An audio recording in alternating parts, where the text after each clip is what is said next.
been arrested by Israeli forces for no reason. Jazeera Bouderi, who was in the middle of this scrum of people there, was beaten and then arrested in the neighborhood of Sheikh Jarrah.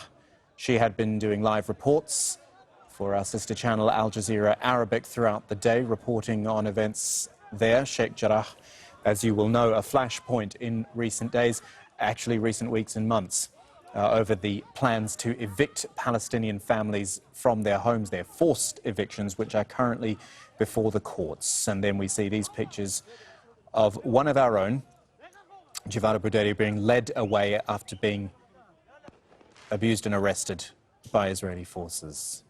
Hoda Abdulhamid is now outside the police station in occupied East Jerusalem, where Jazeera has been taken. Good evening, Hoda. Bring us up to date. Well, Jazeera is still inside. We actually just spoke to her lawyer, Khaldoon Najm. Now, he told us at the beginning, Jazeera was being accused of hitting or pushing a female soldier. Then because of the videos that exist, because everything really went live on television and was filmed, the lawyer has provided those videos, so those charges have now been backed down. She is now in interrogation. I asked the lawyer if that was normal procedure. He said yes, that he is not allowed to assist to that interrogation, but certainly the heavy charges that she has actually hit or pushed female soldiers are gone, according to the lawyer. Now, she's still in there. We don't know if she's going to be released tonight or tomorrow. We still don't know the rest of what is happening inside. So to be clear, Hoda, Jazeera was arrested for something which was disproven just by the video which everyone was watching. I'm just trying to point out how, and I've used this word a lot today, how blatant it all is, that all of this has happened in front of the cameras, and yet she was charged with something that didn't happen, and you can see on the cameras that it didn't happen. Yes, absolutely. She was charged with something that she did not do. Actually, even when I was speaking to Nabil Mazawi, who's the cameraman who was with her on duty today, he had clearly told me that when they asked for that press card, she didn't even have the time to go and get that press card, that she was pushed against the wall, immediately handcuffed and dragged to the car. Now, when she arrived at the police station, apparently at the beginning they were quite aggressive with her. The accusation or the allegation was that she had actually pushed or shoved a female soldier. But then when those videos surfaced, when those videos were displayed by the lawyer to those interrogating her inside, then those charges, they backed down from those charges. Now she's going through this interrogation. It is a normal procedure. We just have to see what will happen next, whether she's going to be released tonight, whether they're going to keep her in detention until tomorrow morning, how this is going to evolve. But certainly that initial very serious allegation and accusation is gone, according to the lawyer. They've backed down, and that is thanks to the multitude of videos that exist about what happened when all of this unfolded. It was really filmed from all sides. Okay. You were out there, I believe, earlier today with Jazeera and with our other teams in Sheikh Jarrah. What were you reporting on today? Well, there was a protest in solidarity, really, of the families in Sheikh Jarrah that have been are threatened with forced expulsion from their homes. That is something that has been happening quite on a regular basis, especially on weekends. It was a very peaceful protest. Jazeera was standing there and she was reporting.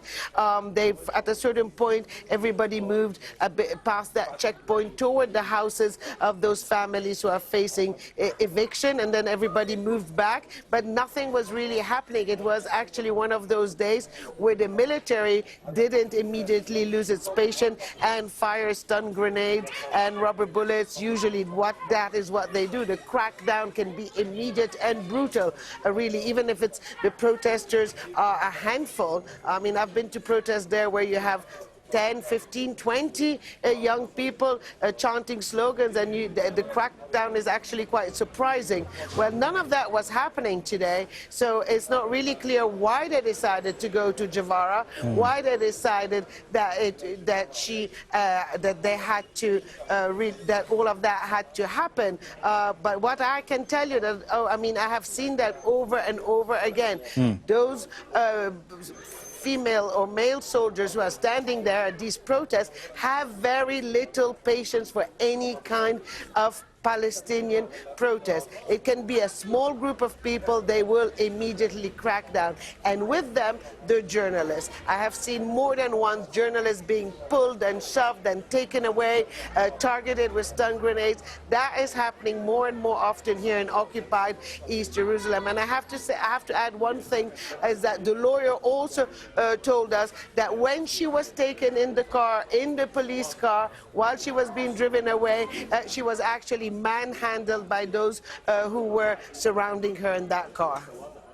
Hoda, I was surprised watching the video to see the number of Israeli forces who were there, but you were saying earlier that actually that's not uncommon.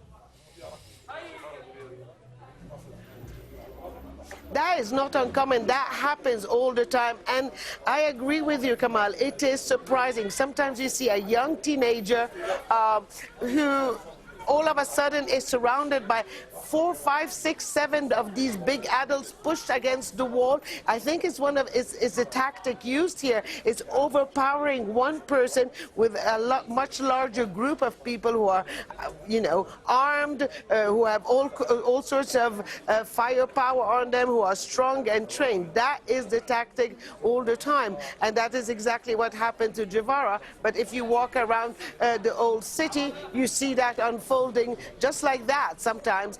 With no particular reason. It is something that anyone living in occupied East Jerusalem has grown acquainted with, sees all the time. That's just the way it is, really. Extraordinary. Thank you, Hoda Abdelhamid, our correspondent outside the police station in occupied East Jerusalem, where another Al Jazeera journalist, Jazeera Bouderi, is being held for apparently harassing Israeli security forces. They claimed that she hit out at a female Israeli officer. But then, of course, all the video which we see shows otherwise. Let's have a look at this. I think this is a new angle. Let's have a look. I was hoping there'd be some sound effects on there, but no. But look, this is absolutely clear that she is being manhandled by Israeli forces, is trying to get free as she would. This is after being asked to show her ID, her press credentials. The camera just moved away at the last second there, unfortunately. And then you can see Jazeera being forcibly taken away to a waiting police car and then onto the police station where we just saw Hoda. Are these pictures on loop? No? Okay, maybe we can run them again in a second. Oh, well, first of all, on the ground there, you can see the camera belonging to Nabil Mazawi, Al Jazeera cameraman, whose camera was smashed by the forces, and there goes the Israeli police cruiser taking Jazeera away to the police station.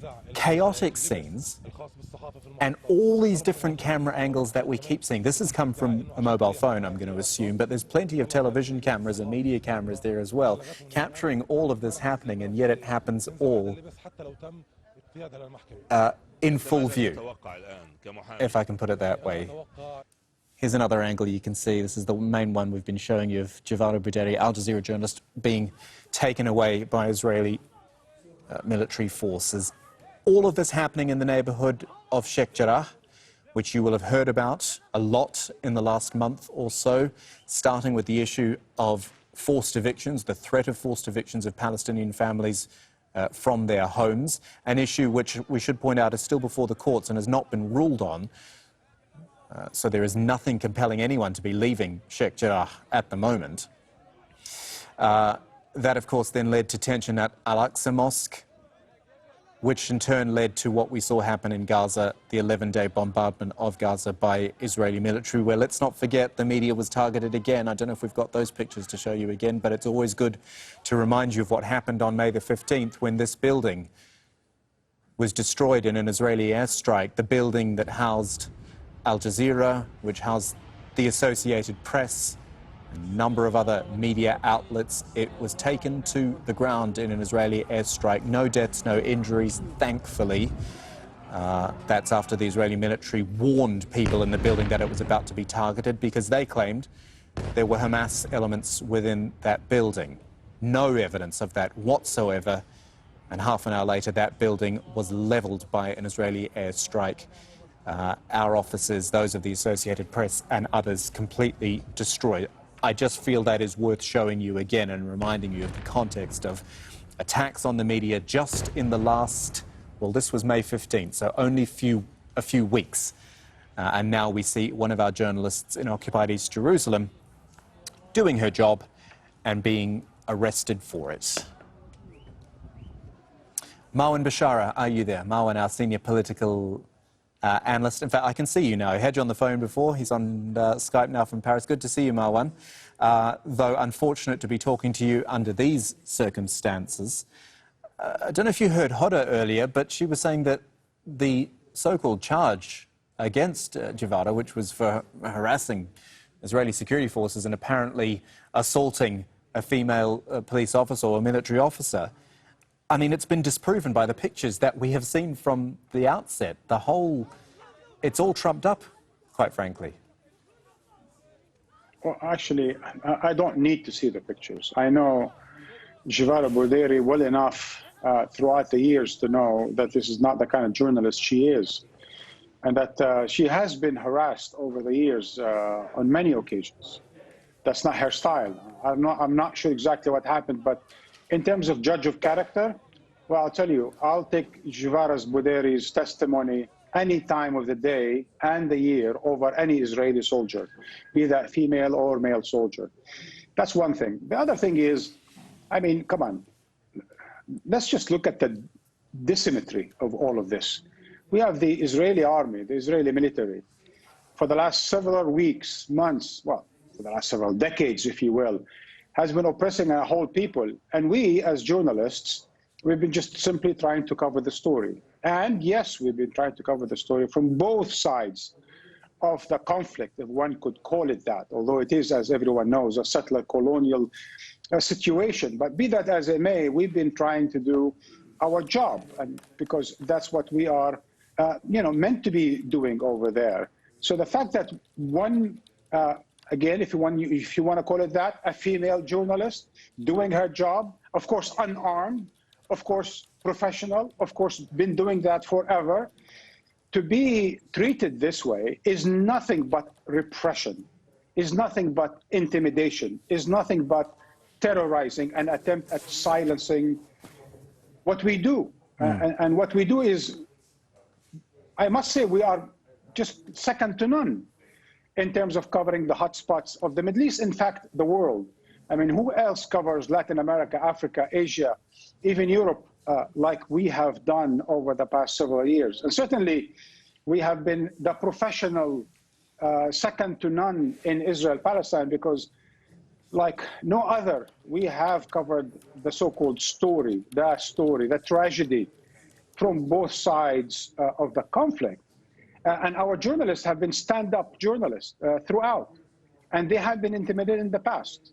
And our journalists, our colleagues in other parts of the Middle East were imprisoned as well, were arrested, were imprisoned for long periods of time. Our offices, as you were just saying earlier, were bombed. So, you know, we've been there, we've seen that happen to us, but we're not going to be silenced. And I must add one thing, since we talked last, Kamal, so that no one mistaken us, you know, our megaphone as Al Jazeera network is louder than any gun, than any tank, than any fighter jet. We're not going to be intimidated, we're not going to be silenced, and the world will hear what happens to our colleagues, because we want to continue to do our job, and we don't want to be silenced. Marwan, Israel often styles itself as, and I'm using their words here, the only true democracy in the Middle East. And as I was saying to Noor Ode before, they do issue press credentials. I mean, this is what Jivara was being asked to show. There are government press office credentials that are issued. Why credential journalists to report if you're just going to shut them down? You know, I want to say two things about this. One, just to remind our viewers around the world, is when Al Jazeera was blockaded by a number of countries, not exactly famous for their human rights record, Israel joined the fray and they closed our offices temporarily at the time. But of course, there was enough international pressures, including from their best friends in Western capitals, and they eventually opened up. And yes, as you said, they issued the licenses and we're doing our job. But in terms of the one and only democracy in the Middle East, first of all, this is absolutely false, even within Israel itself. But, you know, I have been trying to study, learn, teach myself about, you know, how have the Western public opinion understood the last several weeks of, you know, Israeli repression, the war in Gaza, the repression in Jerusalem, the attempts at ethnic cleansing, and so on and so forth. And I tell you, one of the resounding conclusions I've heard, and I've heard it from already 3 different capitals in Europe, that they all see Israel, Palestine as a one-state paradigm. So the idea that Israel can claim that it's a one and only democracy, in fact, it's a Jewish ethnic system, to be doing whatever it wants to do under in territories that it has been occupying for over 5 decades, this is no longer going down well, even among its friends in Europe and in the United States. People understand all too well that its occupation is longer than its independence, meaning it was independent from 47 to 67, and since then it's been occupying. That's over 5 decades. So we all understand that in terms of this, the reality in Israel-Palestine, Israel is an occupying power, is not a democracy. Israel is a colonial settler state, is not a democracy. And these things are not words I am using myself. These I am quoting or paraphrasing the experts, the think tankers here that I've spoken to over the last couple of weeks in Europe. Israel is not seen anymore as the so-called one and only democracy. It is seen as a repressive system that is oppressing the Palestinians, that is bombarding them, that is imprisoning them, that is incarcerating them, and so on and so forth, certainly violating their rights. And we in the media, because that is what we're talking about, we in the media, and I don't mean just Al Jazeera, because just like what Harry was talking earlier, I saw those images of our colleague from CNN being pushed around, shoved around in Jerusalem as well several days ago. So this is not about us only. Yep.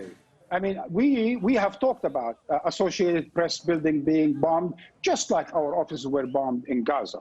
So we are talking about the rights of journalists, and yes, especially Al Jazeera. Thank you, Marwan Bishara, our senior political analyst, with us from Paris today, watching the same pictures that you've been watching of an Al Jazeera journalist being arrested by Israeli forces in the neighborhood of Sheikh Jarrah for no reason, certainly no good reason. They claimed that she was the one harassing security forces herself. That's what the police have said, that she was apparently assaulting a female soldier there, which is easily disproved by the pictures that you've seen. And that charge or claim has already been dropped. So now we wait for her release from that police station. There is no indication of when that will happen, unfortunately. I want to take you back to an earlier conversation I had with Mariam Afifi. She's a Palestinian human rights activist, someone who has been arrested herself by Israeli forces. She says the Israeli government is simply trying to silence journalists. They would give any accusations they want.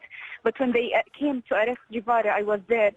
What they were saying is that you're not allowed to film, you're not allowed to use your phones. And they started confiscating phones, like not only Jivara.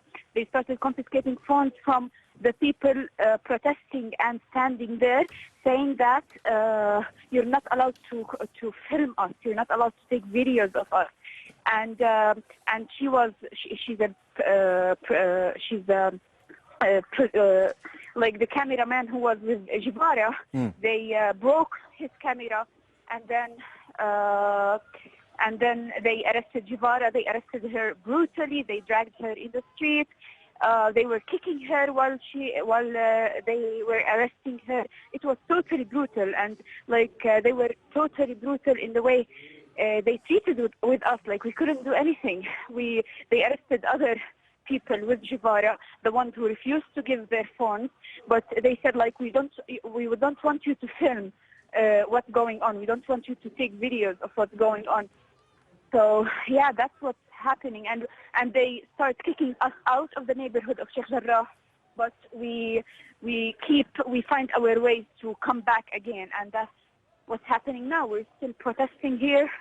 They will, from time to time, they will come, deal with us brutally, drag us away, but we keep on protesting. We keep on staying in Sheikh Jarrah. Well, the issues of forced expulsions from Sheikh Jarrah, it's still before the courts, isn't it? It's not, nothing's been decided. So as far as anyone's concerned, the families who live in Sheikh Jarrah and the people, the journalists who come there and work there are all very much allowed to still be there, right? Exactly, and basically Sheikh Jarrah has been under siege for around a month now, and then without a court decision, they closed it without a court decision, which is illegal. You cannot deny people from entering or moving inside their own country, inside their own city, inside their own neighborhood. You cannot deny their movement. You cannot control it. And this is why they are confiscating phones. They are confiscating anyone who is taking videos of their brutality or of what's going on in Sheikh Jarrah or in Silwan, because they don't want the world to know and to see what's happening in Sheikh Jarrah or in Silwan. Because their propaganda and their news is so powerful. We as Palestinians, we don't have powerful representatives of our stories and of our voices. So we use that individually. We use it through our phones and through our cameras and through the producers and presenters like Jivara. This is why they want to silence our case. They want to silence our cause. So those were the views of Mariam Afifi, a Palestinian human rights activist who I was speaking to earlier. Now, one of the points I've been making for the last, couple of hours now is the fact that the arrest of an Al Jazeera journalist in Sheikh Jarrah has happened pretty much on live television, certainly in front of a bunch of live cameras, minus our own camera, which was smashed by the Israeli forces there. So with the number of different angles of this incident that we've seen coming in, we've found one which shows as much of the incident as possible. I'm going to play it for you in full with full sound.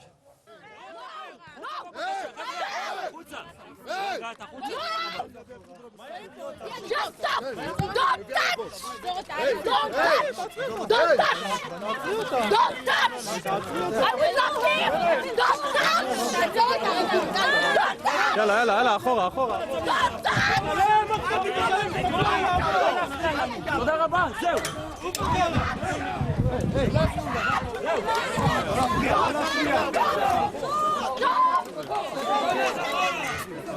I saw it! What are you doing? No! You don't have the permission! No!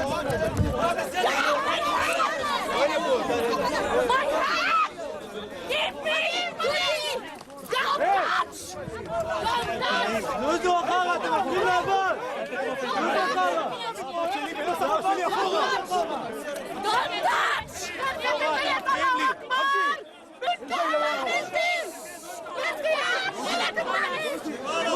Don't touch! Enough! Enough!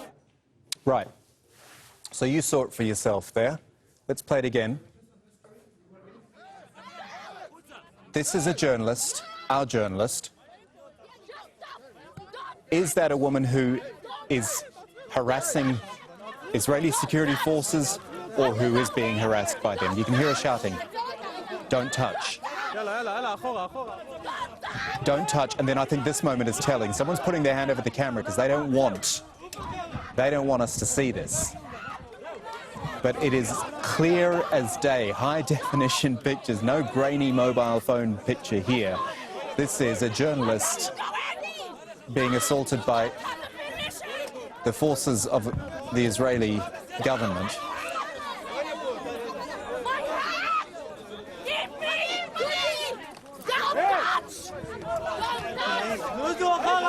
It's incontrovertible, isn't it? The fact that she had been charged with harassing the forces herself when it is the exact opposite. This is the incident. Let's not forget she was then handcuffed and then taken away to a police car, taken to a police station where she wasn't allowed to see her lawyer. She has now seen that lawyer. She is still in there, not charged with anything. I find this absolutely astonishing. And I'm sure anyone who is an advocate of press freedom anywhere in the world will find it pretty astonishing as well. Nurode, I don't know if you can see these pictures. I know you're on Skype with us. I don't know if you've got the channel on in the background, but it's just astonishing.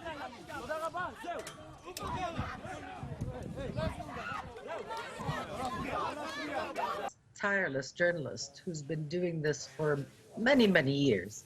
She's faced many situations where she was intimidated, where she was under threat, where her life was in danger because she was doing her job. And this is the latest incident. But to see it and to hear it, it's something else. This is a woman, for those who know her, she's a very strong lady, but she's also a very kind person. To hear Jazeera screaming like that, defending herself, defending her right not to be touched and manhandled and assaulted the way she was just for doing her job is infuriating, and it should be very upsetting to anybody with an ounce of integrity, especially those who are her colleagues around the world. Yeah. This is not normal. It's unacceptable. It's inexcusable. There is absolutely no reason to justify assaulting a journalist just for doing their job. And that's exactly what happened with Jazeera and her cameraman. If you want to just pause for a second, Noor, I know this is difficult to hear. Just hold on a second for me. I'll just have a look at the pictures again, because I'm actually trying to count. I reckon there's... Oh, can we go back to those pics? Here they come. Thanks, Maha. I can count 1, 2, 3, probably at least four Israeli, and do we call them soldiers? I mean, this is police on their hats, so I guess we say police, but at least 4 of them surrounding her, handcuffing her, or trying to no, there the handcuffs are on at this point. They are fully kitted out with their protective... I'm sorry, the woman on the left there just threw a punch, effectively, at Jazeera there. She just hit her. So the fact that Jazeera is trying to get away and is shouting, don't touch, is a completely normal reaction when a police officer has just hit you. And then the hand going over the camera. Noor, that's the bit which gets me. Well, I mean, there's so much that gets you, but I think if you're putting your hand over a camera, then you're trying to stop the world from seeing something. Absolutely, and that's why she also at the end shouts and she says, enough. She's handcuffed. They're in absolute control, but the beating, the blacking out of cameras, they don't want this to be seen. They know how outrageous what they're doing is, even though they know that they will get away with it, but they still know just how outrageous it is. They know the reason why this is happening. They do this to intimidate other journalists. They do this to make journalists count to 10 before they attempt to cover events at Sheikh Jarrah, knowing that they might face the same circumstance as Jazeera or even worse. Jazeera works for an international network like Al Jazeera. There are dozens of journalists who work for local networks in Jerusalem. They will not receive the same attention, and many of them have already been assaulted, beaten,